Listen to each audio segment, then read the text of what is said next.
preço lá na cruz, derramou seu sangue pra nos dar a salvação. Foi pela graça, mas também não foi de... Tiago capítulo 4, versículos 2 e 3. Eu vou ler na Nova Almeida atualizada. O texto diz assim: vocês cobiçam e nada têm, matam e sentem inveja, mas nada podem obter. Vivem a lutar e a fazer guerras. Nada têm porque não pedem. Pedem e não recebem, porque pedem mal, para esbanjarem em seus prazeres. Eu quero tomar essa declaração de Tiago e, a partir dela, desenvolver uma pergunta, ou na verdade, a preparação para uma resposta a uma pergunta importante. Pergunta que eu quero estabelecer como tema da minha mensagem hoje: por que orar? Falando em por que orar, vamos primeiro orar. Pai, muito obrigado por esse tempo de podermos ser expostos ao ensino da Tua Palavra. E nós te pedimos mais do que informação, mais do que orientação. Nós clamamos por luz, por revelação, por entendimento espiritual. Nós oramos por estímulo, nós oramos por despertamento. Nós oramos por aquele toque que acompanha a Tua Palavra, assim como aquela aplicação personalizada que só o Senhor pode produzir. E te damos glória e louvor, não só pela oportunidade de receber, mas também de corresponder com a Tua Palavra. Oramos em nome de Jesus, contando com a Tua graça e o agir do Teu Espírito Santo. Amém. Bom, esse texto que nós vamos tomar como ponto de partida, uma declaração que Tiago, inspirado pelo Espírito Santo, faz, destaca pessoas que almejam coisas que não alcançam. Então, ele começa no início do verso 2 dizendo: vocês cobiçam e nada têm. A ideia da cobiça, não fala apenas de um desejo errado, mas de um anseio que não é suprido, que não é alcançado. Na sequência, ele diz: matam e sentem inveja, mas nada podem obter. De novo, a ideia é não alcançar aquilo que se deseja. Depois ele volta a enfatizar: vivem a lutar e a fazer guerra. Mas dessa vez ele conclui: nada têm porque não pedem. Ou como dizem as traduções mais antigas: nada tendes porque não pedis.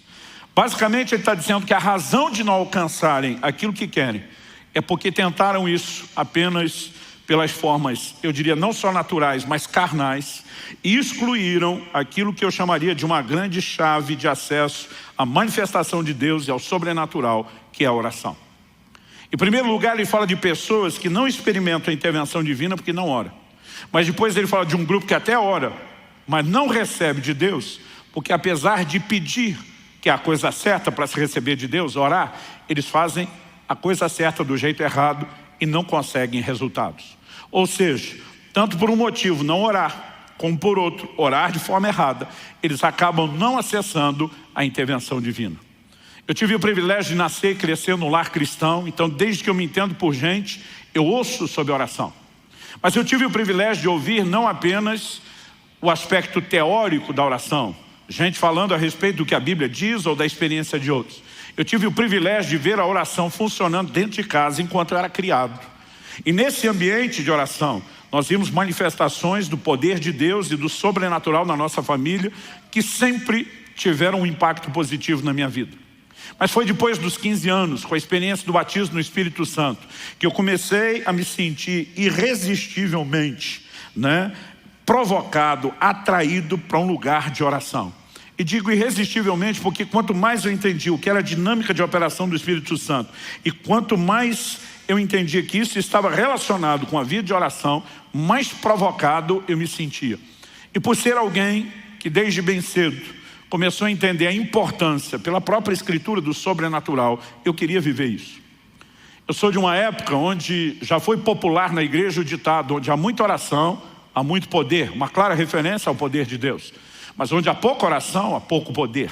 Nem todo mundo concluía a terceira parte do ditado, que era óbvio: e onde não há oração, não há manifestação do poder de Deus.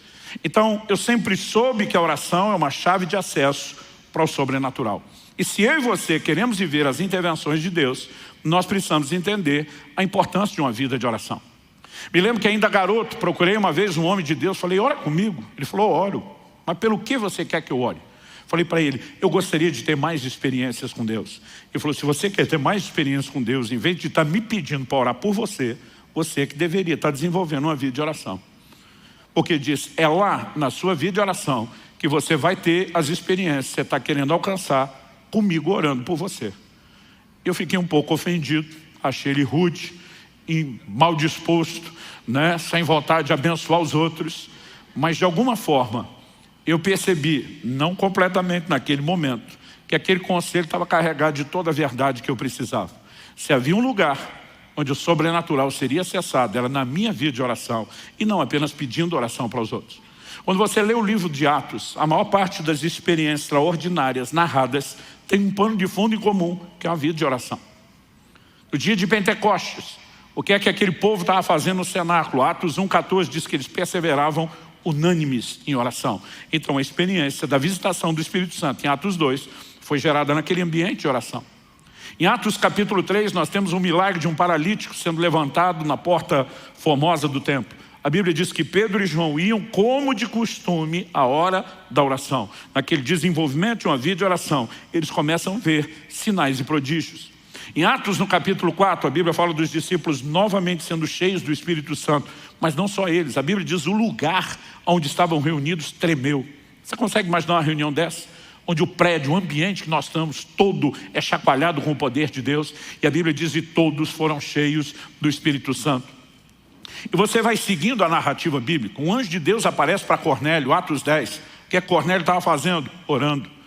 O apóstolo Pedro tem uma visão no telhado, em paralelo ao que está acontecendo com Cornélio. O que é que Pedro estava fazendo em cima do telhado, enquanto preparava a comida? A Bíblia diz que Pedro subiu, né, ao eirado para orar.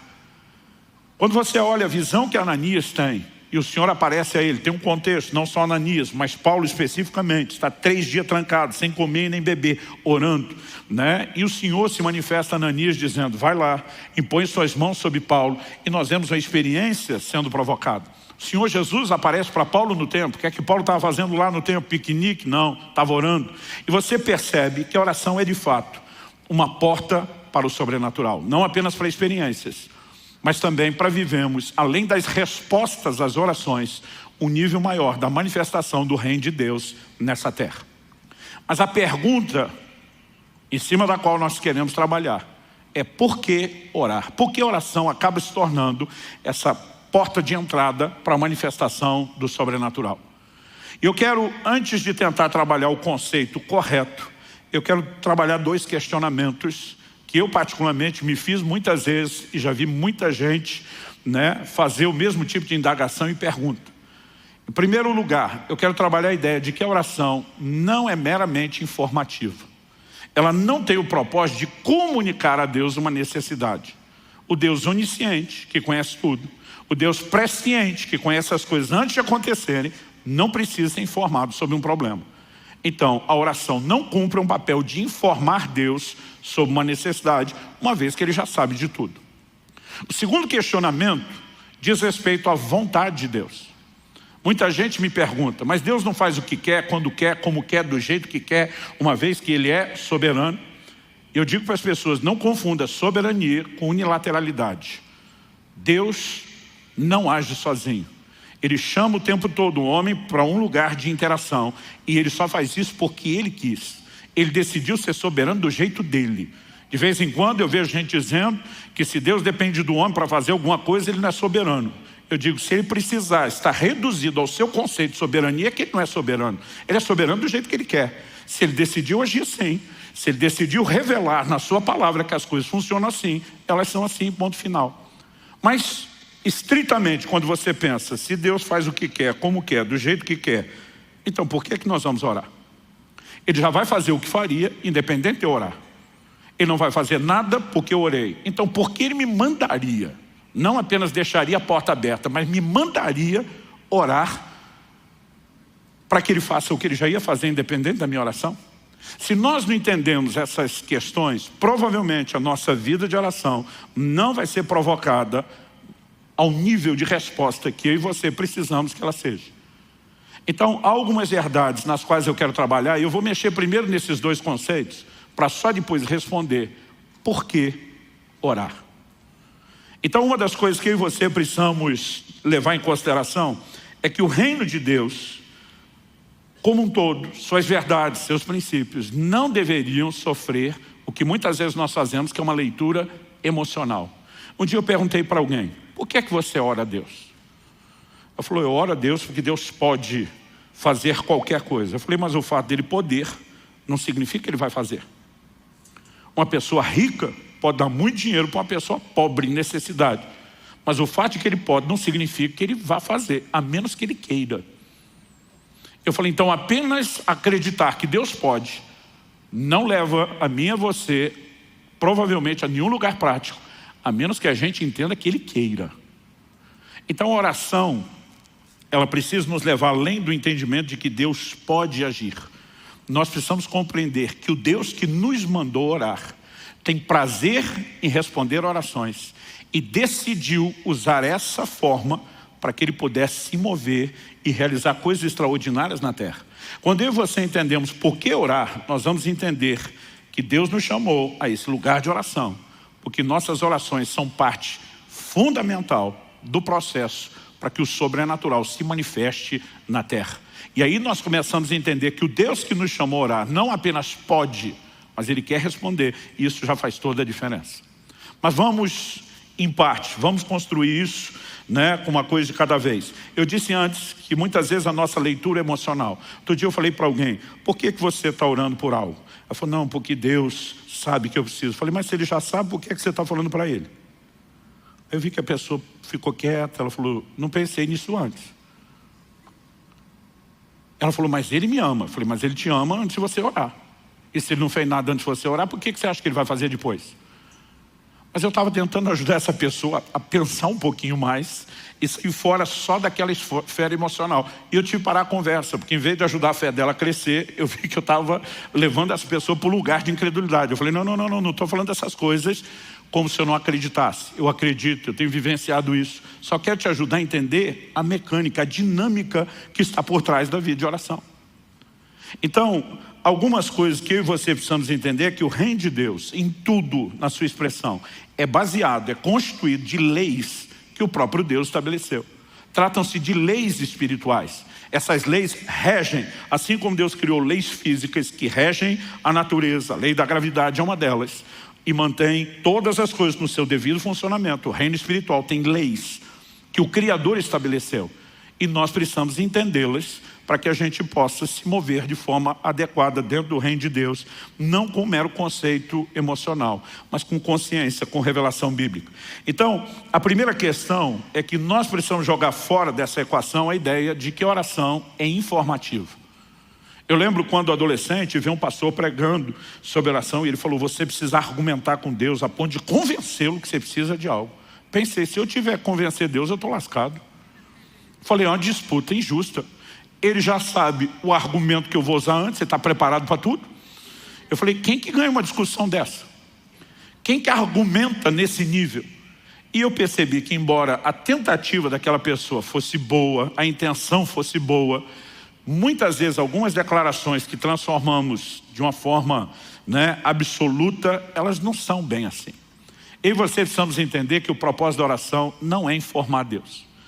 Jesus diz em Mateus capítulo 6, quando no Sermão do Monte está ensinando sobre oração, ele diz, versículos 7 e 8, e orando, não usem vãs repetições como os gentios, porque eles pensam que por muito falar serão ouvidos.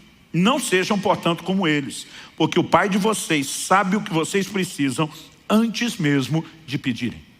Ou seja, antes de você pedir, Deus já sabe o que você precisa. Então, na hora que você pedir, e Jesus não está dizendo para não pedir. Quando você olha o texto, ele está justamente dizendo, quando vocês orarem, orando, ou seja, é para orar. Mas ele está dizendo, o propósito da oração não é informar Deus. Pastor, o senhor está dizendo que a gente não deveria repetir a oração? Não é isso que Jesus está falando. Ele está dizendo que nós não devemos usar de vãs repetições. Em outras palavras, acredito que ele está falando que a oração não deve ser transformada numa fórmula, numa espécie de reza que é repetida e você tem o conceito errado de que vai vencer Deus na canseira. Alguns acham que por muito falar serão ouvidos. Já vi gente distorcer o que Jesus ensinou em Lucas 18. Quando ele conta uma parábola sobre uma viúva que é chamada de viúva importuna, já vi gente dizendo, você tem que importunar Deus, incomodar Deus, né? E eu olho e digo, não foi isso que Jesus ensinou. Jesus fala de uma viúva que importunou um juiz iníquo. Esse juiz não é uma figura de Deus. Ele não reflete o caráter de Deus. Ele é um homem ímpio, sem valores. Ele não estava nem aí para fazer justiça para aquela mulher. Mas ele cedeu pela importunação, porque foi incomodado. O que Jesus está fazendo não é a comparação desse juiz com Deus, é um contraste. Assim como no outro momento, em Mateus 7, Jesus disse, se vocês são maus, sabem dar boas dádivas aos vossos filhos, quanto mais o Pai Celestial não dará coisas boas àqueles que pediram. Quando Jesus diz quanto mais, ele está dizendo, vocês são ruins, maus, já atende bem os filhos. Imagina Deus que é bom. Não é mera comparação, é um contraste, é um destaque. Ele está dizendo Deus está em outro patamar. Em outras palavras, Jesus está dizendo, ele não vai ser vencido pela importunação. O que você precisa entender é que há nele uma disposição de te atender e de fazer algo em seu favor. Quantos estão entendendo? Jesus não está falando contra a insistência da oração. Lucas 18:1, antes de falar da viúva importuna, registra o seguinte, Jesus lhes contou uma parábola para mostrar que deviam orar sempre e nunca desanimar. Essa insistência na oração já mostra que o propósito da oração não é informativo. Por que eu vou orar uma segunda vez se eu já informei a Deus na primeira? Então, obviamente, não se trata de informação. Quando nós tiramos isso da equação, ressalta-se novamente a pergunta, então por que orar? A oração tem outro motivo, tem outra razão de ser. Ah, pastor, mas a Bíblia usa aquela expressão sobre lembrar a Deus. Esse é um texto que você vai ver muito, em especial no contexto do Velho Testamento. Por exemplo, Isaías 62, 6 e 7, o próprio Deus falando, sobre as tuas muralhas, ó Jerusalém, pus guardas que jamais se calarão, nem de dia nem de noite. Vocês que farão com que o Senhor se lembre, não descansem, nem deem a ele descanso, até que restabeleça Jerusalém e a ponha por objeto de louvor na terra. É uma palavra do próprio Deus. As traduções mais antigas dizem sobre os teus muros, ó Jerusalém, pus atalaia, sentinelas. Aqui a Bíblia está falando são guardas sobre as muralhas. Qual o propósito desses vigias? Insistir, noite e dia, fazer lembrado o Senhor, até que ele restaurasse a sorte de Jerusalém. Por quê? Porque Deus tinha promessas. Essa expressão de fazer lembrado não significa que Deus tenha problema de memória. Não significa que ele seja esquecido. Não significa que ele seja distraído. Embora muitas vezes a Bíblia use o que na teologia nós chamamos de antropomorfismo. Essa palavra grande, complicada, fala de Deus usando figuras que o homem necessita a fim de poder entender aquilo que ele não tem um outro paralelo para entender. Então, quando a Bíblia diz que os olhos do Senhor passam sobre a terra, não significa que os olhos dele necessariamente sejam como os meus e os seus. Quando a Bíblia fala da mão do Senhor, não significa que necessariamente Deus tem uma forma física humana como a nossa ou como a que Jesus assumiu. Também não estou negando isso, mas não significa que seja necessariamente assim. Muitas vezes essas palavras nos ajudam a entender paralelos espirituais para os quais não existiria uma outra forma de nos descreverem. Por exemplo, estava conversando essa semana no carro com a minha filha numa viagem. Eu falei, interessante a Bíblia dizer que no dia do tribunal do juízo vão se abrir os livros. Porque todo o registro de antigamente, quando essas verdades foram escritas, era feito na forma de livros. Eu falei para minha filha, particularmente, imagino que se esses textos fossem escritos hoje, talvez falaria de um outro formato de registro digital. Falei para minha filha, imagino passar-se-ão os vídeos. Quando falei isso, minha filha ficou preocupada. Falou, pai, se for no formato de vídeo, só a gente vê ou todo mundo vê a vida da gente? Eu falei, você tem algo a temer? Ela falou, não, mas seria uma coisa muito estranha, a gente assistir a vídeo de todo mundo. Ela falou, é gente mais. Eu falei, tempo é o que não vai faltar na internet, na eternidade. E ela olhou para mim e falou, você está falando sério? Eu falei, não, estamos brincando, especulando. A Bíblia só fala dos livros, mas isso não significa que seja uma declaração absoluta, que seja a única forma de registro. Então, quando a Bíblia usa a expressão lembrar o Senhor, normalmente isso vem dentro de um contexto. Qual o contexto? Ou Deus fez uma promessa, e lembrar é dizer, o Senhor já assumiu um compromisso e revelou a sua vontade para ir em outra direção. Então Jerusalém estava vivendo um momento delicado e complicado, mas Deus estava dizendo, eu coloquei atalaias sobre os muros, intercessores, pessoas que vão clamar noite e dia, até que Deus reestabeleça. E eles têm o propósito de estar lá declarando diante de Deus o que é que Ele falou, o que é que Ele prometeu, o que é que Ele sinalizou querer fazer. Agora, se Ele já prometeu, já sinalizou querer fazer, porque alguém tem que orar para que isso aconteça. É a grande pergunta. Mas já que eu toquei no assunto de lembrar, vamos falar de alguns textos bíblicos que mostram essa ideia de que não se trata de esquecimento divino, mas de um exemplo onde a oração apresentada visa reivindicar algo onde Deus já se comprometeu a fazer. Gênesis 19, 29 diz o seguinte: assim, quando destruiu as cidades da campina, está falando de Sodoma e Gomorra, Deus se lembrou de Abraão e tirou Ló do meio da destruição, quando subverteu as cidades em que Ló tinha morado. Quando a Bíblia diz Deus se lembrou de Abraão, não está falando de um problema de memória. Por quê? A destruição acontece na madrugada, quando o dia está para amanhecer. Antes do anoitecer, no dia anterior, Abraão está diante de Deus, intercedendo por Sodoma e Gomorra. O Senhor destruiria a cidade se houvesse nela tanto justo? Deus diz não. Abraão pensa, joguei alto. Aí diz, não se ire o Senhor se eu perguntar uma segunda vez. E ele vai baixando o número. Segunda, terceira, quarta. E aonde ele chega, Deus diz, se houvesse tanto de justo, eu não destruo. Mas você percebe claramente que é um posicionamento de intercessão da parte de Abraão. No dia seguinte, mesmo não tendo aquela quantidade de justos, Deus pega a quantidade menor. Ló, além de justo, que o Novo Testamento chama assim, ela é da família de Abraão. E a Bíblia diz, Deus fez aquilo por Ló, porque lembrou de Abraão. Essa expressão lembrou, não é que da noite para o dia ele sofreu o esquecimento. A Bíblia apenas está vinculando a ação do dia seguinte ao posicionamento de oração do dia anterior. Quem está entendendo, diga amém. Êxodo capítulo 2, versos 24 e 25, quando fala da nação de Israel vivendo como escravos no Egito, a Bíblia diz, ouvindo Deus o seu gemido, lembrou-se da sua aliança com Abraão, com Isaac e com Jacó. E viu Deus os filhos de Israel e atentou para a sua condição. Deus já tinha dito em Gênesis 15 a Abraão, sua descendência será peregrina em terra alheia, será reduzida à escravidão durante 400 anos. Quando o livro de Atos, Estevão contando essa história, diz, quando se aproximava o tempo da promessa que Deus fez a Abraão, ele começa a trabalhar através de Moisés um livramento. Quando a Bíblia está dizendo Deus se lembrou, não significa que ele tinha esquecido da pessoa. A Bíblia está vinculando que o que ele vai fazer agora está relacionado com a promessa que ele havia feito anteriormente. Nós vemos o mesmo exemplo de uma intercessão de Moisés em Êxodo 32, quando ele está no monte. O povo faz um bezerro de ouro, enquanto ele está recebendo de Deus os 10 mandamentos, toda a revelação. Deus sinaliza que vai destruí-los. Depois nós vamos olhar com calma esse texto.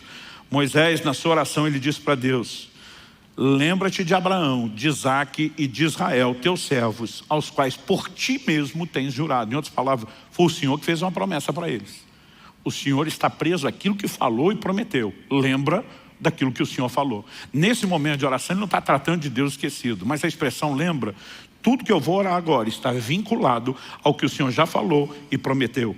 Em Neemias, no capítulo 1, dos versículos 8 a 11, quando a nação de Israel viveu o seu apogeu, o ápice da apostasia, foi levada para o cativeiro de Babilônia. E agora findam os 70 anos dos quais Jeremias havia profetizado que duraria o cativeiro. Um processo de restauração está acontecendo. Esdras lidera a restauração do templo. Mas Neemias diria na sequência para a restauração não só dos muros, mas da cidade de Jerusalém. E a Bíblia diz que no momento de oração, ele se dirige a Deus antes de, na condição de copeiro do rei que ele era, antes dele poder interceder em favor de uma volta para poder ajudar o povo. A Bíblia diz, a oração dele, Neemias 1, de 8 a 11, está registrada assim, lembra-te da palavra que ordenaste a Moisés, teu servo, dizendo, se transgredides, eu vos espalharei por entre os povos. E é isso que tinha acontecido com eles. Mas a palavra não era só essa. Ele diz, mas se vos converterdes a mim e guardardes os meus mandamentos e os cumprides, Então ainda que os vossos rejeitados estejam pelas extremidades do céu, de lá os ajuntarei e os trarei para o lugar que tenho escolhido para ali fazer habitar o meu nome, que era Jerusalém. Estes ainda são teus servos. Agora ele está falando para Deus em favor do seu povo. E o teu povo que resgataste com teu grande poder e com a tua mão poderosa. Ah, Senhor, estejam, pois, atentos os teus ouvidos à oração do teu servo, e a dos teus servos se agradam de temer o teu nome. Concede que seja bem sucedido hoje o teu servo e dá-lhe mercê perante esse homem. A Bíblia diz que ele termina dizendo: nesse tempo eu era copeiro do rei. Essa expressão, lembra-te da tua palavra, né? Lembra daquilo que o Senhor falou. Nunca tem um papel informativo. Já que o Senhor esqueceu, estamos aqui te fazendo recordar. É apenas um posicionamento de reivindicação. É a sua promessa, é a sua aliança, é o seu compromisso. E daqui a pouco nós vamos entender a importância de orar alinhado à vontade de Deus. Mas em primeiro lugar, a gente precisa eliminar a ideia de que não se trata meramente de informação. Em segundo lugar, vamos procurar entender esse questionamento a respeito da vontade de Deus, né? Se Deus faz o que quer, quando quer, só do jeito que quer, como se ele agisse de forma unilateral, qual o sentido de orar? Como eu disse antes, ele já vai fazer o que ele quer, independente da gente pedir ou não. E se a gente pedir alguma coisa que ele não quer, ele também não vai mudar o que quer porque a gente pediu. Então qual o sentido de orar? Não só qual o sentido de orar, qual o sentido de Deus nos mandar orar? Será que isso tudo seria mera encenação? Será que Deus apenas olhou lá do céu e disse: esse povo não tem o que fazer, vamos deixar eles acreditar que eles influenciam alguma coisa, mesmo que isso não leve eles a lugar nenhum? Será que é assim que Deus agiria? Será que essa seria a dinâmica do seu caráter? Vamos iludi-los para alguma coisa que não produz resultado? Nós sabemos que isso não é verdade. Por quê? A Bíblia traz afirmações recorrentes de que Deus ouve o clamor dos homens. Ao que diz Josué, capítulo 10, versículo 14, quando se refere ao dia em que, naquela batalha para ajudar os gibeonitas contra os cananeus, a Bíblia diz que Josué orou e Deus faz parar o sol. O dia se estendeu para que eles tivessem mais luz natural para poder vencer e exterminar completamente o inimigo. Olha o que a Bíblia diz, Josué 10, 14. Não houve dia semelhante a esse, nem antes nem depois dele, tendo o Senhor assim atendido a voz de um homem, porque o Senhor lutava por Israel. A Bíblia diz que Deus atendeu a voz de um homem. A Bíblia não diz que isso aconteceu apenas porque Deus predeterminou no seu conselho por si mesmo que faria isso, alguém pedindo ou não. Aliás, essa palavra traduzida, atendeu. E eu particularmente acredito que atendeu é a melhor opção de tradução no contexto. Mas ela muitas vezes é traduzida como ouvir, no sentido não só de escutar, mas de realmente responder e atender alguém. E ela muitas vezes é traduzida como obedecer.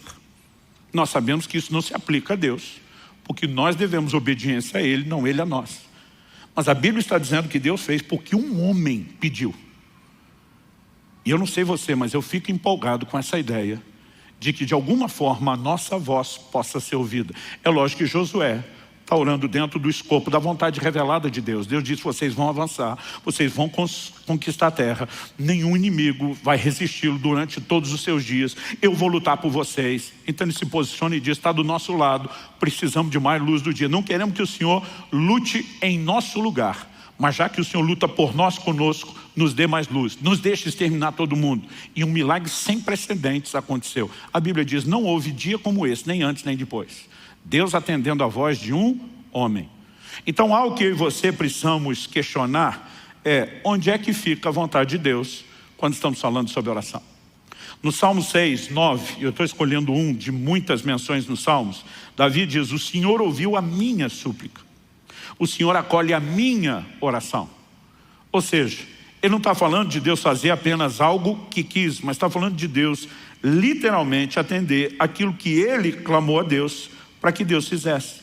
No Evangelho de João, nós temos algumas declarações que também não podem ser ignoradas. João capítulo 14, versículo 13, Jesus diz: e tudo o que vocês pedirem em meu nome, isso farei, a fim de que o Pai seja glorificado no Filho. Se me pedirem alguma coisa em meu nome, eu o farei. Eu não sei você, mas eu fico empolgadíssimo com declarações como essa, né? Ao olhar para as declarações da palavra de Deus, no mesmo Evangelho de João, nós vemos outras afirmações, como por exemplo João 16, 23 e 24, Jesus diz: naquele dia vocês não me perguntarão nada. Em verdade lhes digo, se pedirem ao Pai alguma coisa em meu nome, Ele lhes concederá. Até agora vocês não pediram nada em meu nome. Peçam e receberão, para que a alegria de vocês seja completa. Ele não está falando mero e simplesmente Deus fazer apenas o que quer. Mas Ele está sinalizando que eu e você podemos alcançar de Deus algumas coisas que nós queremos, porque nos posicionamos para pedir. E Tiago diz, alguns não estão alcançando, é porque não pedem. Outros até estão pedindo, mas não chegam lá, porque pedem mal. Estão fazendo a coisa certa do jeito errado. Mas o que a Bíblia está mostrando é que se eu e você fizermos a coisa certa do jeito certo, nós podemos ver a ação de Deus e o sobrenatural invadindo as nossas vidas. Quem está entendendo, diga amém.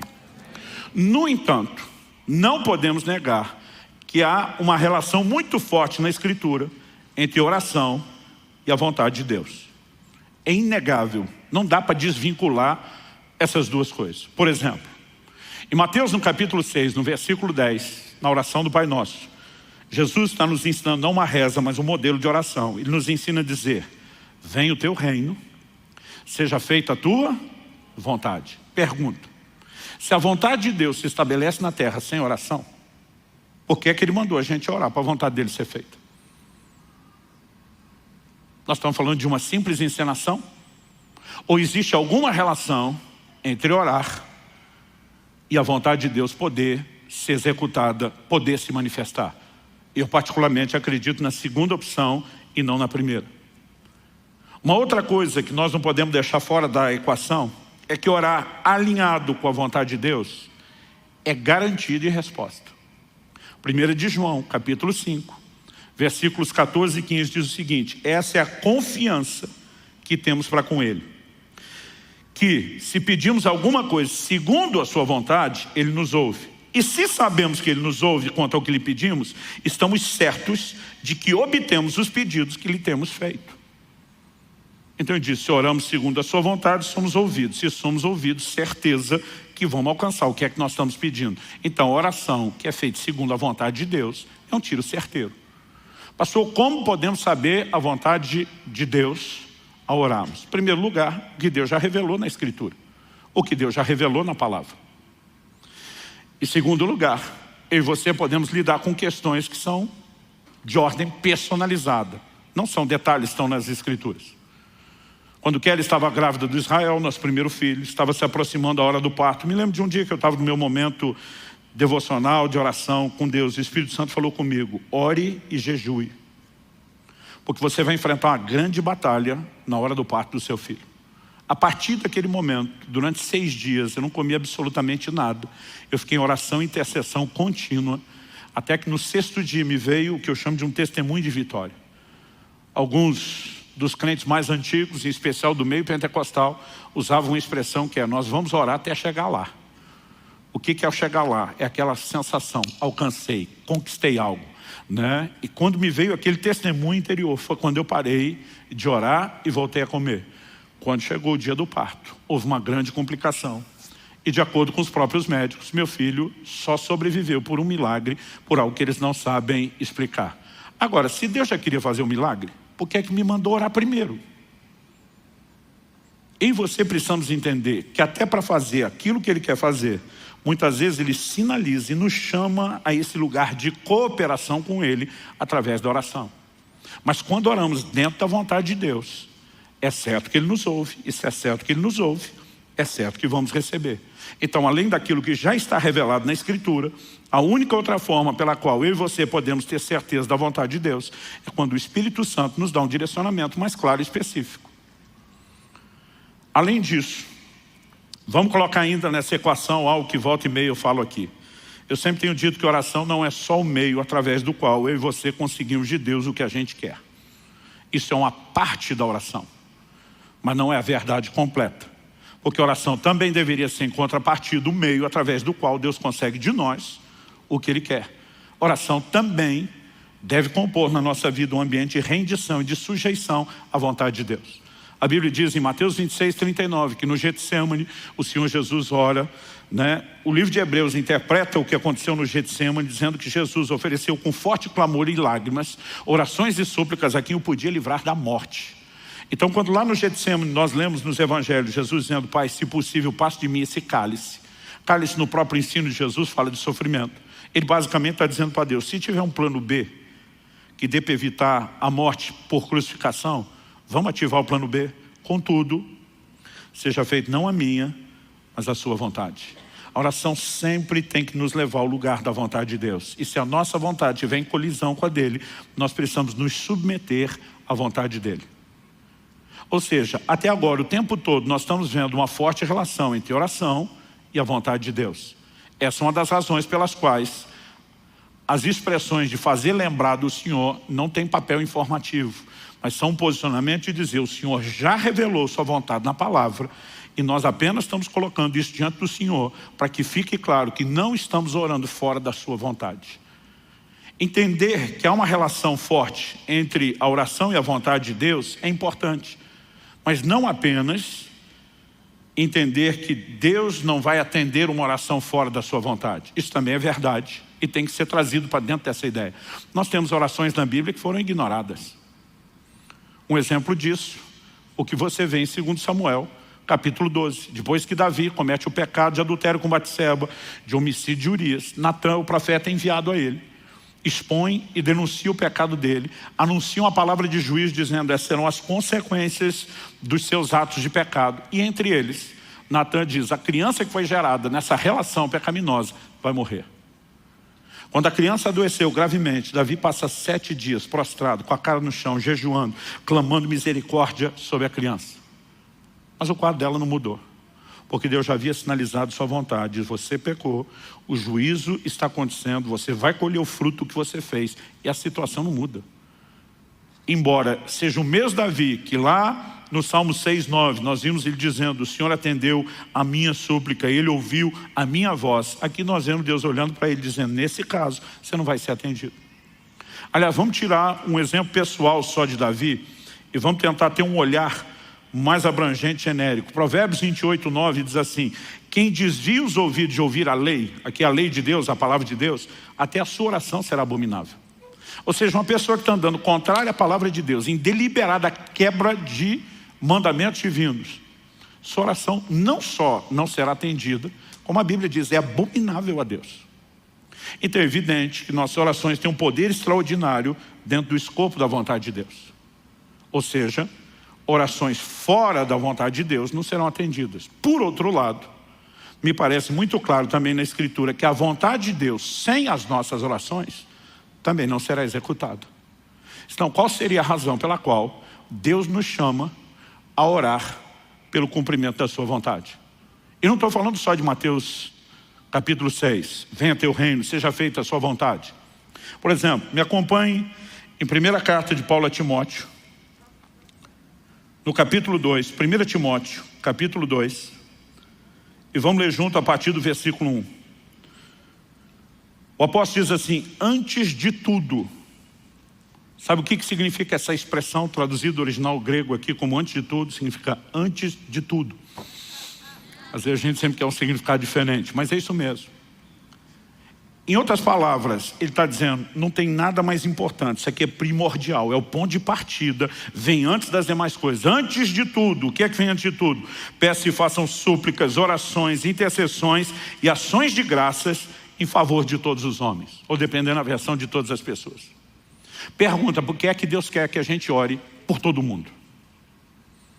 O apóstolo continua, inspirado pelo Espírito, e diz, ore em favor dos reis e de todos os que exercem autoridade. Isso aqui não é só privilégio, é responsabilidade da igreja orar pelos governantes. O texto diz, para que vivamos vida mansa e tranquila, com toda piedade e respeito. Quantos acreditam que Deus quer que a gente tenha uma vida mansa e tranquila? Mas ele está dizendo, ore pelos reis e governantes para que vocês possam ter isso. Em outras palavras, ele está dizendo, você não vai ter isso apenas porque eu quero. Você vai ter isso se você orar. Porque se você orar, eu vou poder fazer o que eu quero. Se você não orar, não vou poder fazer o que eu quero. Aliás, o texto continua e diz no versos 3 e 4. Isso é bom e aceitável, dependendo da versão, agradável, diante de Deus, nosso Salvador. Que é bom e aceitável, orar por todos os homens.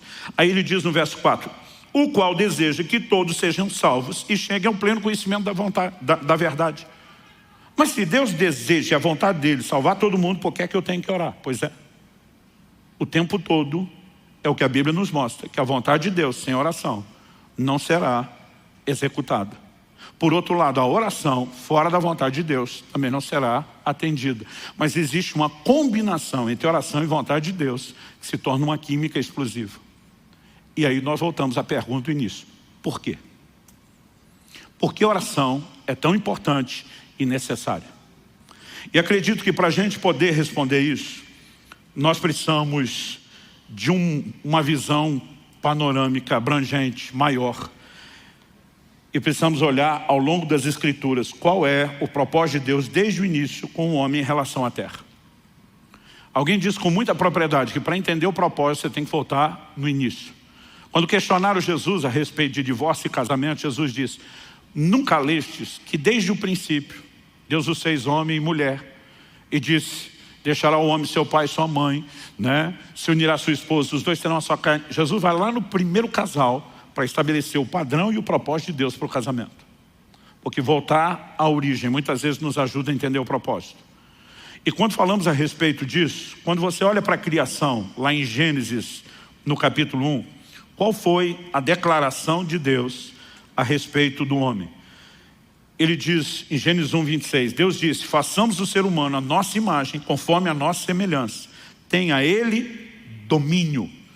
Deus depois, o verso 27 diz assim: Deus criou o ser humano, a sua imagem, a imagem de Deus o criou, homem e mulher os criou. O verso 28 diz: Deus os abençoou e lhes disse: sejam fecundos, multipliquem-se, encham a terra e sujeitem-na. Aqui ele está falando da terra. Daí ele diz: tenham domínio sobre os peixes do mar, sobre as aves do céu e sobre todo animal que rasteja sobre a terra. Como é que a Bíblia se refere a esse mesmo episódio? No Salmo 8, dos versos 4 a 8, a Bíblia diz: que é o homem para que dele te lembres, e o filho do homem para que o visites? Fizeste-o, no entanto, por um pouco menor do que Deus. De glória e de honra o coroaste. Deste-lhe domínio sobre as obras da tua mão, e sob seus pés tudo lhe puseste.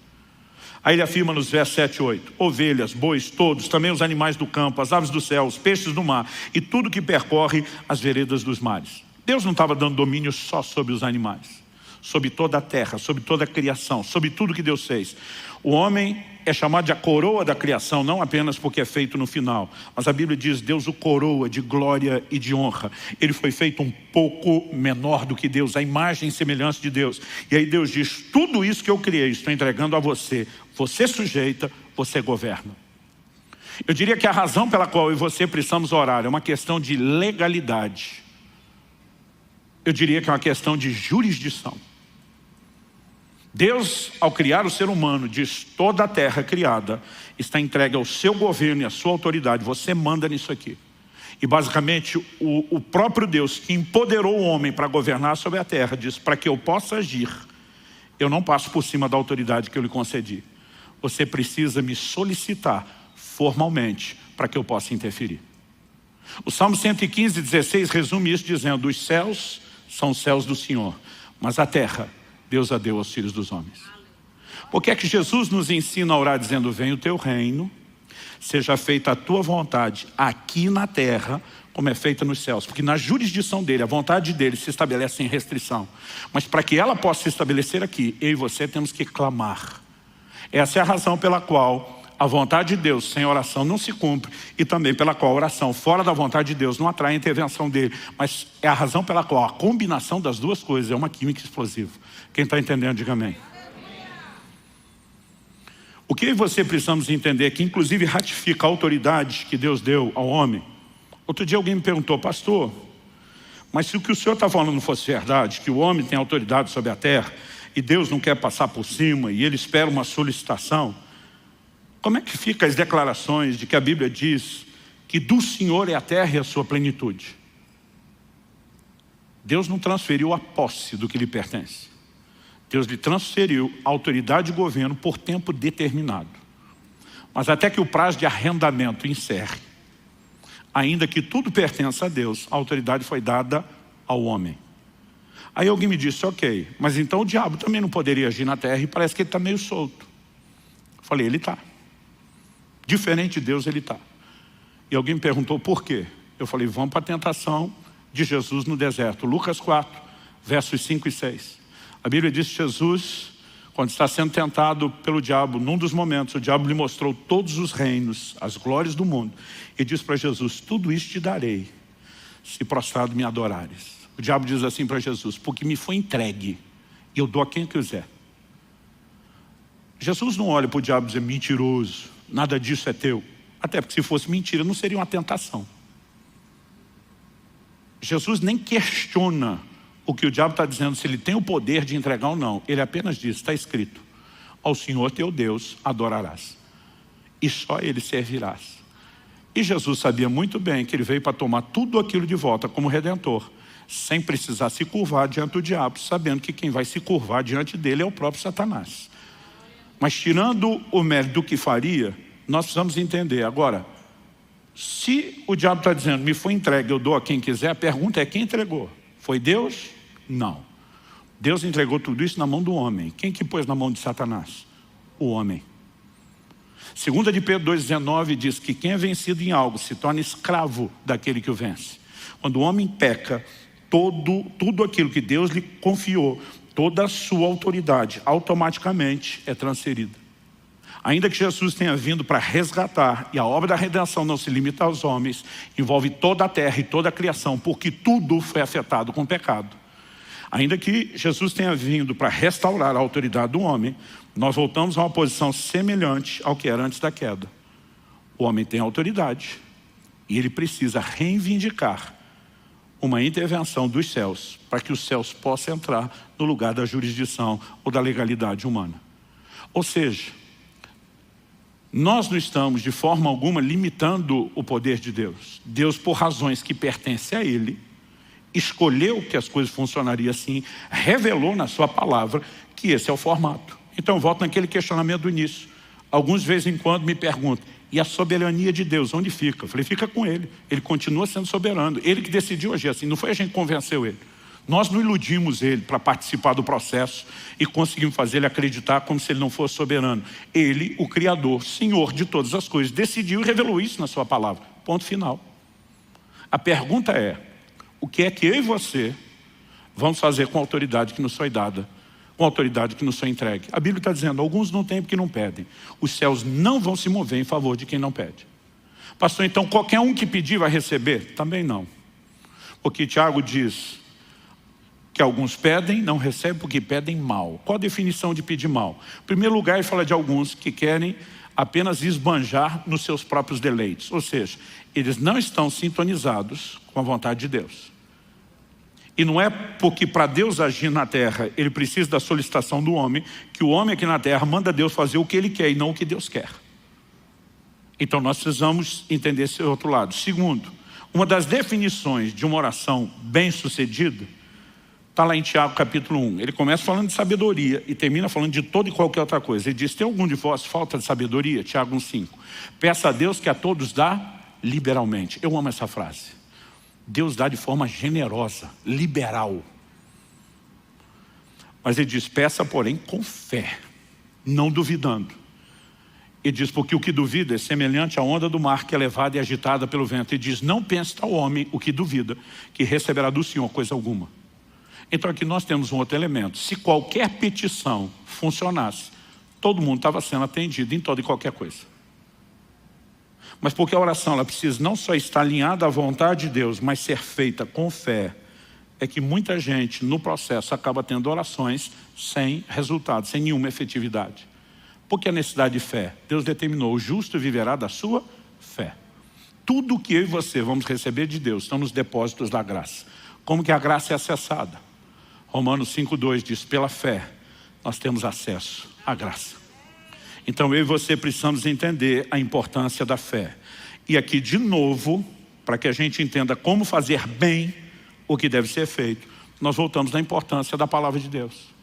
Porque orar a própria palavra. Porque a fé vem por ouvir a palavra. A palavra de Deus não sinaliza só a vontade de Deus e o que Ele quer fazer, mas a revelação da sua vontade nos inspira fé, nos inspira confiança e a convicção de que Ele fará aquilo que Ele já disse que faria. Então nós nos posicionamos em cima da palavra. Agora, o que você precisamos atender e entender é que mesmo as promessas de Deus, elas não têm garantia de cumprimento automático. Algumas promessas bíblicas são de fato incondicionais. Por exemplo, a vinda de Jesus. Quer você acredite, quer não, ela vai acontecer. Quer você esteja pronto, quer não, ela vai acontecer. Mas muitas promessas são claramente condicionais. Hebreus capítulo 6, versículo 12, diz que eu e você temos que nos tornar imitadores daqueles que pela fé e perseverança herdam as promessas. Ou seja, sem fé ninguém vai herdar a promessa. Em 1 Timóteo 1,18, nós vemos Paulo declarando a Timóteo: de acordo com as profecias que foram ditas a teu respeito, combate firmado nelas o bom combate. Ou seja, se o que Deus falou vai se cumprir automaticamente, por que é que eu tenho que lutar por isso? Mas aí eu e você precisamos entender que uma das razões é que o nosso posicionamento de fé vai nos levar a experimentar a intervenção divina. Quem está entendendo, diga amém. Com isso em mente, eu queria que a gente fosse lá para Êxodo capítulo 32.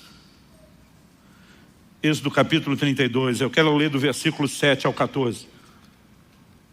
Eu só citei esse texto antes e agora nós vamos ler junto.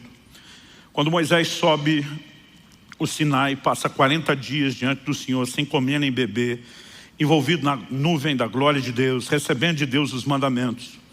No final desse período, a Bíblia diz: então o Senhor disse a Moisés: vá, desça, porque o seu povo, o povo que você tirou do Egito, se corrompeu e depressa se desviou do caminho que eu lhe havia ordenado.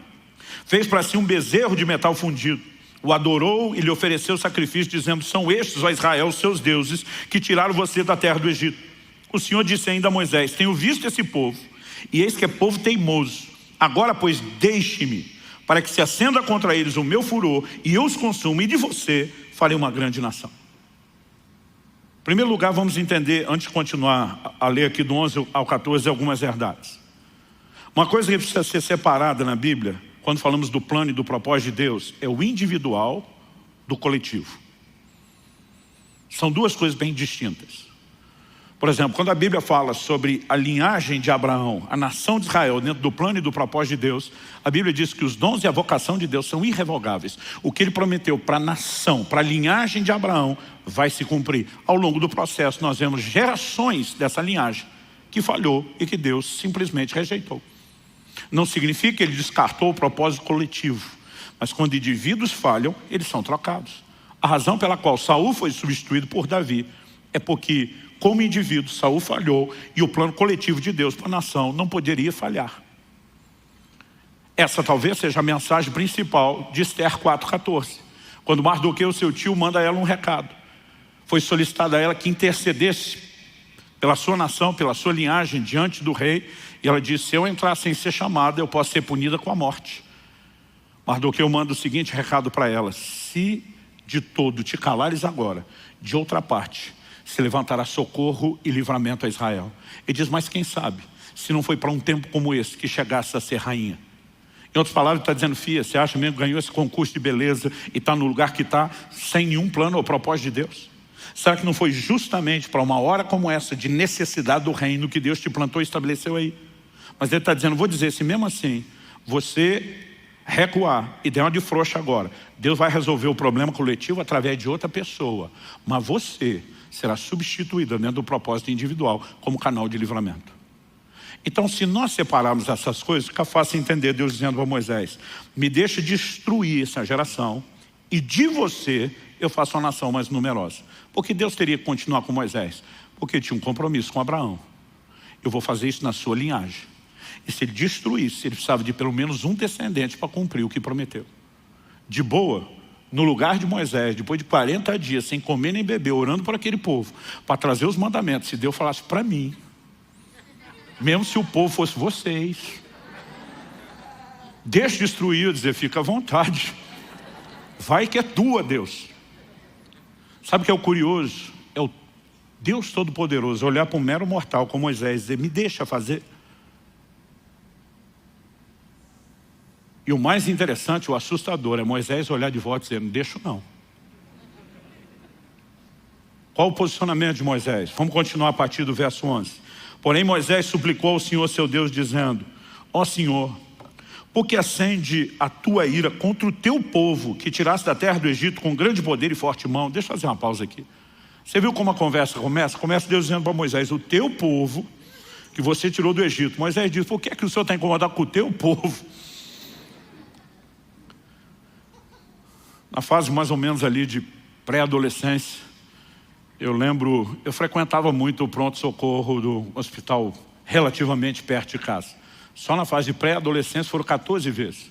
Ou engessava, ou costurava, sempre estava resolvendo alguma coisa. Eu lembro quando meu filho nasceu, a primeira oração que eu fiz, depois de dedicá-lo a Deus, Senhor, que ele não seja como eu fui, que ele dê um pouco de paz aos pais, que pela primeira vez eu entendi o lado dos meus pais. E eu lembro que eu tinha caído de uma árvore, eu tive uma luxação tão séria na mão esquerda, que não quebrou nada, mas o encaixe todo da mão saiu, e a mão veio parar na parte de cima aqui do punho, onde fica o relógio. Os músculos soltaram, não mexia. Foi uma luxação tão séria que para botar no lugar tiveram que me dar anestesia geral. E engessaram todo o braço, né, para que houvesse uma recuperação com tempo para aquela musculatura. Eu de braço engessado, no dia seguinte já estava na rua brincando. E tinha um terreno baldio do lado de casa. E para encurtar a história só, em algum momento no meio do mato, eu não tinha noção daquilo, me joguei para o meio do mato e tinha um garrafão de vinho quebrado que alguém jogou. E eu caí em cima daquilo. E aquilo pegou meu joelho direito um tempão, achava que era o esquerdo. Um dia dele fui olhar a cicatriz, falei, errei o lado. Né? Ou ela mudou de lado algum dia desse enquanto eu dormia. Eu estou mais propenso a pensar que foi a primeira.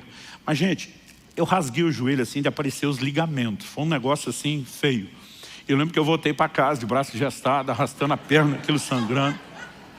Gente, eu não vou esquecer esse dia. Primeiro, meu pai olhou para mim e disse assim, não abra a boca. Ele pegou um vidro de mertiolate. Então eu lembro que mertiolate antigamente não era mertiolate de hoje.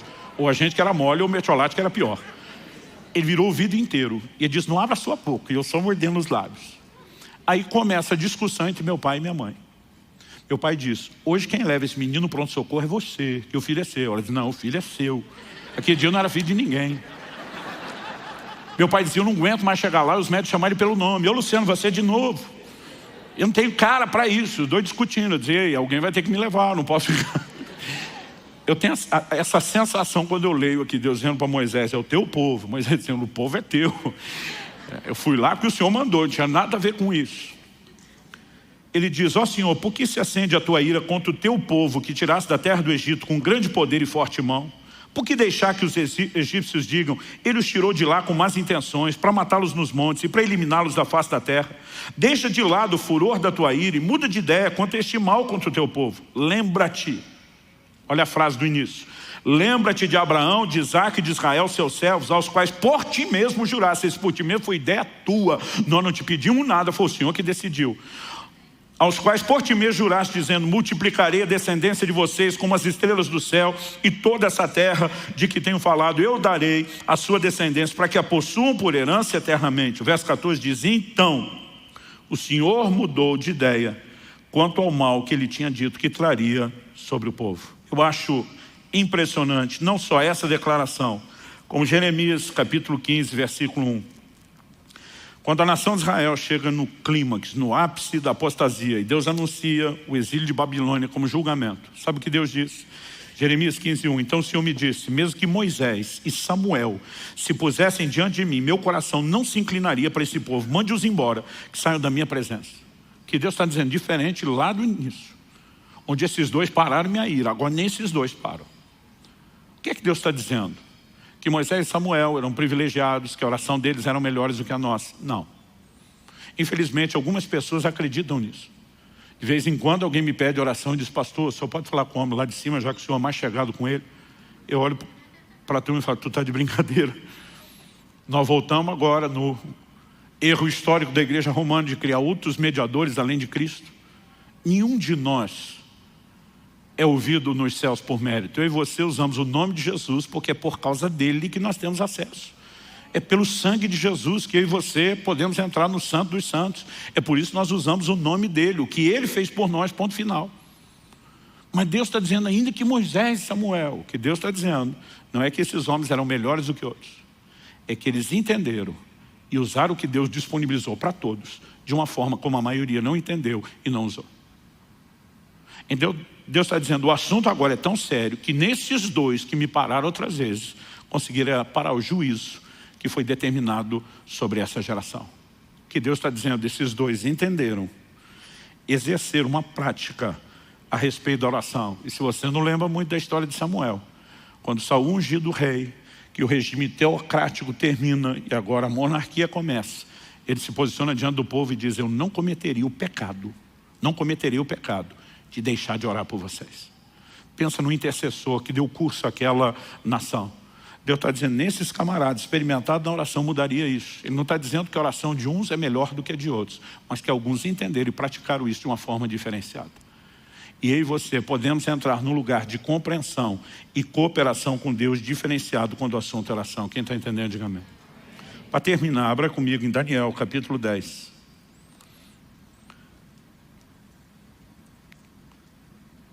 Daniel, capítulo 10. Nos versículos 2 e 3, Daniel fala que durante 3 semanas ele pranteou, ficou de luto, chorou. No verso 3 ele diz, não comi nada que fosse saboroso, não provei carne nem vinho, não me ungi com óleo algum, até que passaram as 3 semanas. Esse foi o tempo de jejum e de oração. No final delas, um anjo de Deus apareceu para Daniel. No verso 12, Daniel explica e diz, então ele, aqui ele é uma referência ao anjo. Então ele me disse, não tenha medo, Daniel, porque as suas palavras foram ouvidas desde o primeiro dia em que você dispôs o coração a compreender e a se humilhar na presença do seu Deus.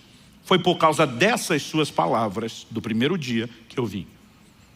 Eu não sei o que passou na cabeça de Daniel, porque a Bíblia não diz, mas eu teria talvez perguntado, se me ouviu desde o primeiro dia, porque só chegou depois de 3 semanas. A verdade é que o anjo antecipou a resposta. Ele diz no verso 13, mas o príncipe da Pérsia, ou do reino da Pérsia, me resistiu durante 21 dias. Ele está dizendo, levou 3 semanas para eu chegar, apesar de eu ter saído no primeiro dia. Porque houve resistência, eu fui resistido. Por quem? Pelo príncipe da Pérsia. Ele não está falando de um príncipe humano. Nenhum homem poderia parar um anjo. O poder e a força de um anjo, revelado na Bíblia, é incomparável. Nenhum homem poderia pará-lo.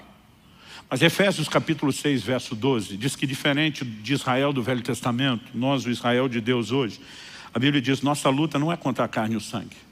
Nós não batalhamos fisicamente.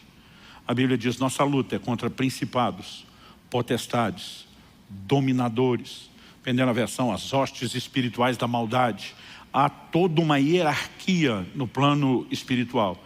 E nós vemos que os demônios também têm questões territoriais e que existem príncipes, por isso são chamados de principados sobre nações. Quem era a Pérsia? A Pérsia, junto com a Média, havia acabado de assumir o lugar de Babilônia e estava exercendo o controle do mundo dos seus dias.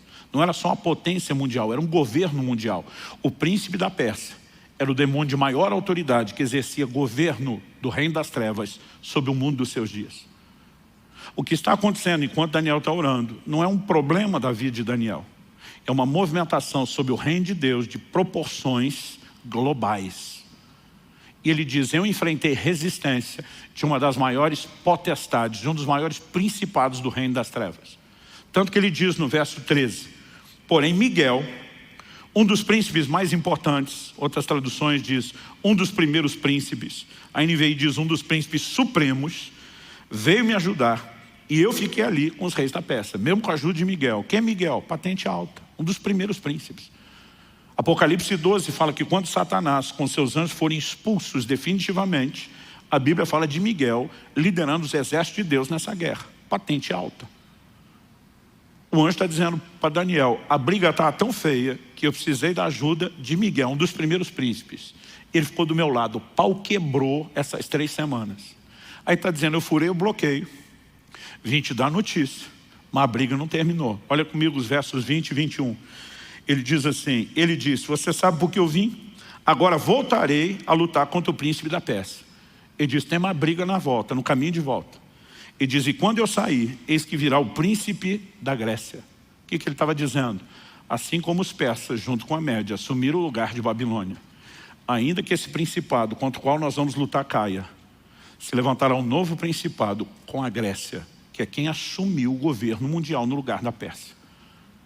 Ele termina dizendo no verso 21, mas eu direi a você o que está expresso no livro da verdade, e na minha luta contra eles não há ninguém que esteja ao meu lado, a não ser Miguel, o príncipe de vocês.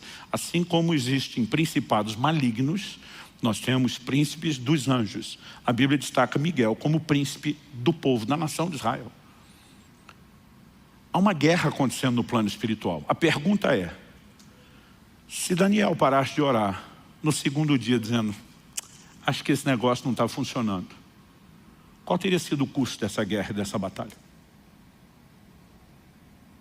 Se eu e você, como igreja, assumimos uma atitude permanente de negligência na oração, qual será o destino da igreja dos nossos dias?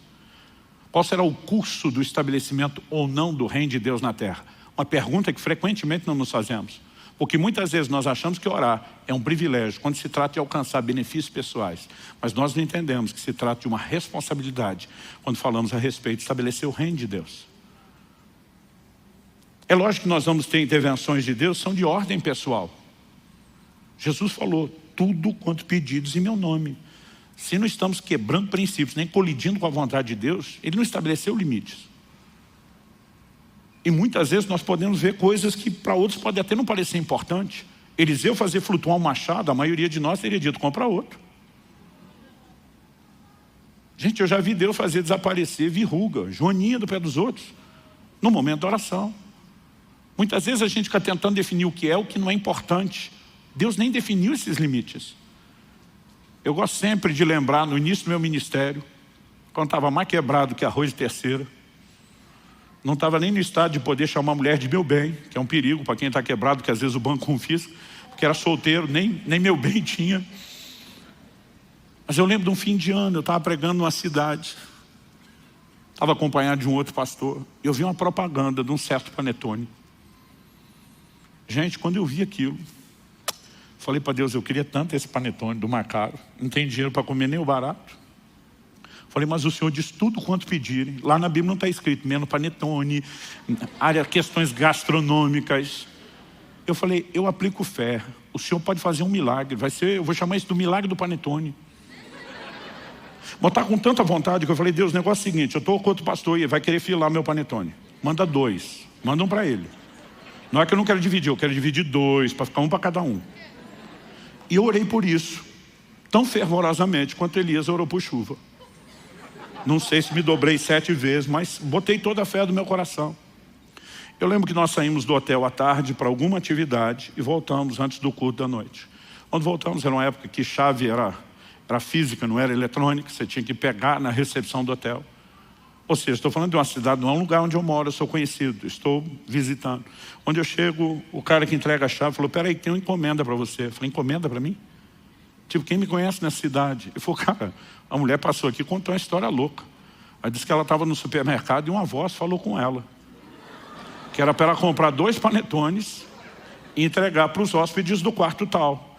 E ela nem deixou nome e contato, porque ela disse que era uma coisa muito doida.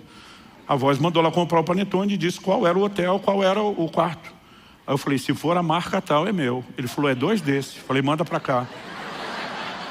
Falei para o outro que estava comigo, anda comigo que tu vai ser abençoado. Agora, porque Deus nos permite isso, nós não podemos reduzir a oração só a isso. Essas coisas no início, principalmente na fase de maturidade, me empolgavam. Porque 1 de Pedro 3,12 diz que os olhos do Senhor estão sobre os justos e os seus ouvidos atentos às suas súplicas. Mas à medida que eu ia vendo essas respostas de coisas até mesquinhas, eu comecei a entender, peraí, se os céus estão de olho em mim, esperando que eu clame, eles também não estão esperando apenas que eu ore por panetone, mas sim que venha o teu reino, seja feita a sua vontade. Então não significa que eu não vou orar por essas coisas, mas minha vida de oração tem que ser maior do que isso. Eu e você precisamos orar pelo crescimento da igreja, por salvação de almas. Eu e você precisamos orar por gente sendo cheia do Espírito Santo, por famílias sendo restauradas, por manifestações de sinais da parte de Deus. Um dia desse alguém falou, pastor, por que é que nós não estamos tendo tanto milagre? Ele falou, não estou nem comparando com a igreja de Atos. Quem serve a Deus há mais tempo, lembra disso, a década de 90, nós tivemos um mover de curas, sinais, milagres, maravilhas, enchendo o Brasil. Foi um negócio extraordinário. Aí o cara falou, nós não estamos vivendo mais isso hoje. Eu falei, sim, mas se você já era crente na década de 90, você deve se lembrar que nós tivemos um despertamento, a oração e o jejum na década de 90, como talvez nunca houve antes. E não é coincidência que os sinais e prodígios tenham invadido a igreja justamente na hora onde ela mais estava orando para que o poder de Deus se manifestasse. Eu falei, olha para a igreja do livro de Atos, Atos 4. Antes de tremer o lugar onde eles estão reunidos, eles estão orando dizendo, Senhor, concede que anunciemos a Tua palavra com toda intrepidez, enquanto o Senhor estende a mão para operar sinais, milagres, prodígios, por intermédio do nome do Teu santo servo Jesus. Enquanto eles oravam por sinais, eles viviam sinais. Agora nós somos parte de uma igreja acomodada, que mal é mal, ora só olhando para o próprio umbigo, mas está esperando que o reino de Deus se expanda com poder. Gente, se nós queremos ver o sobrenatural, não tem outro caminho. Nós vamos ter que resgatar a arte perdida da oração, do jejum, voltar a andar em fé, ter um posicionamento diante de Deus, porque à medida que fazemos isso, não estamos vivendo só um privilégio, nós estamos cumprindo com uma responsabilidade. Quem está entendendo, diga amém. No último jejum que fiz, em algum momento do início do jejum, eu sempre digo que você descobre que o centro de gravidade da terra puxa para baixo, mas do reino de Deus puxa para cima. As coisas materiais perdem importância. Mas eu lembro que eu comecei a orar e dizer, Senhor, eu quero ver uma resposta de provisão financeira porque é do seu interesse. O Senhor sinalizou que a gente, como orvalho, vai para um lugar maior. O Senhor nos deu uma estratégia, está funcionando. Encorajar as pessoas a aderirem à aquisição de cotas. Eu falei, no ritmo que está indo, vai levar de 1 ano e meio a 2 para a gente esgotar essas cotas. Eu falei, eu gostaria de ver um sinal teu. Eu estou orando por algo que o Senhor revelou ser o seu plano e é do seu interesse. Eu gostaria de ver, até o final do jejum, uma intervenção do Senhor nessa área, que me encha de coragem e convicção de que essa é a sua direção e que o Senhor está tão comprometido com isso quanto eu ou mais. No dia 3 de fevereiro, enquanto o pastor Tomás pregava, entre o terceiro e o quarto culto, eu estava nessa salinha entregando o meu jejum. Foi uma refeiçãozinha de nada, mas naquele ato simbólico, agradeci a Deus e entreguei. Uma das primeiras coisas que aconteceu quando eu saí porta fora, uma pessoa me para e diz, Deus me mandou fazer algo.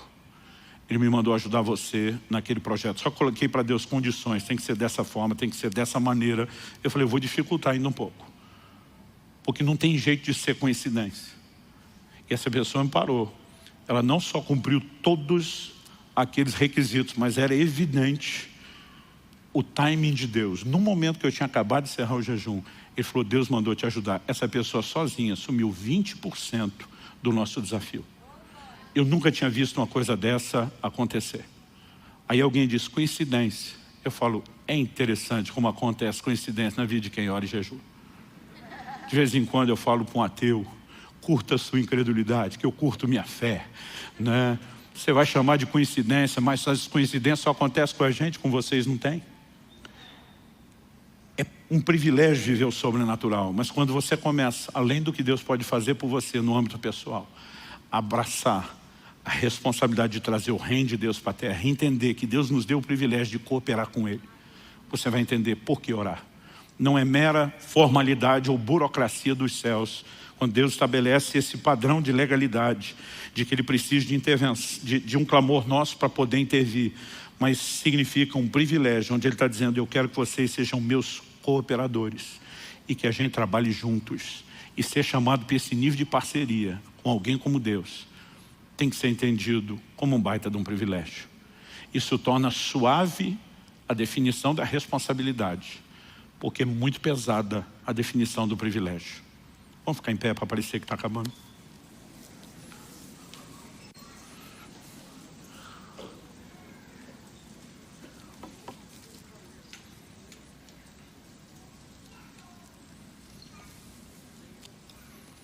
Esqueceram de me avisar que era para terminar antes.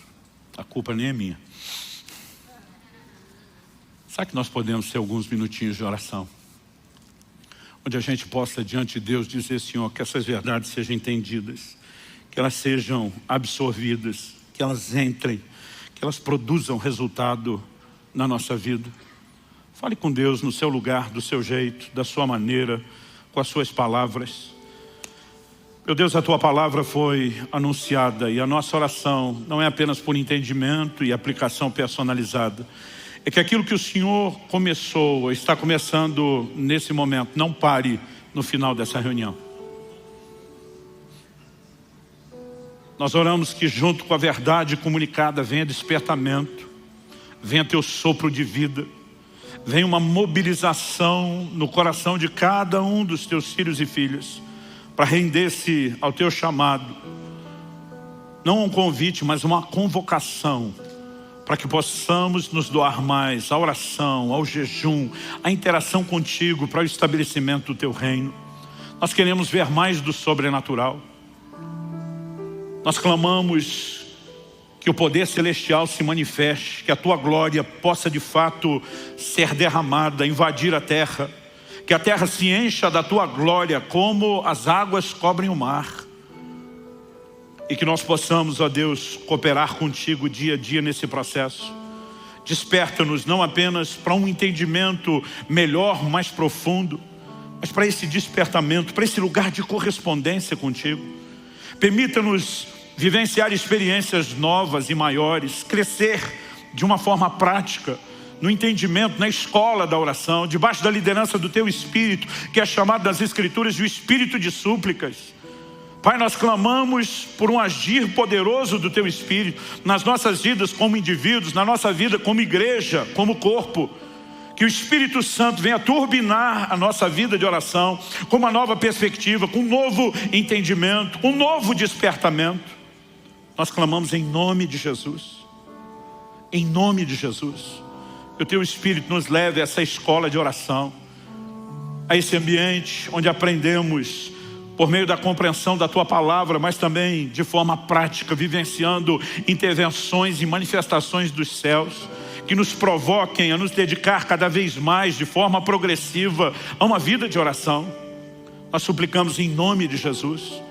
Nós clamamos pela restauração, pela restituição do sobrenatural na vida da igreja, nas nossas vidas, como indivíduos, nas nossas casas. Queremos viver mais das tuas intervenções.